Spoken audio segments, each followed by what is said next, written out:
Hello everyone, my name is Nikita. I am first year Information Science and Engineering student. My startup company name is Machine Master Tech and Manufacturing. My product present name is Helmet. My product proposed name is Shield Pro Helmet.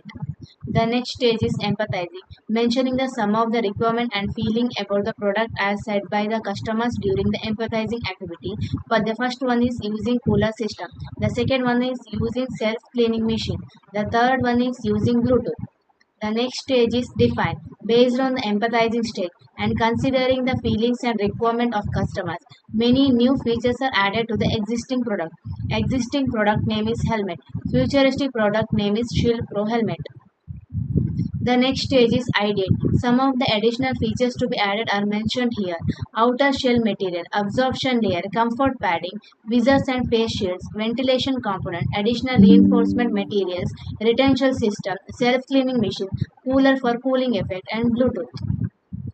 The next stage is prototype. It's in proto stage. The real working model has to be manufactured due to time constraint. The mentor advisor to draw a sketch. The sketch is given below. The next stage is testing. I request the viewers of this presentation video to comment your opinion to satisfy the testing stage. Thank you.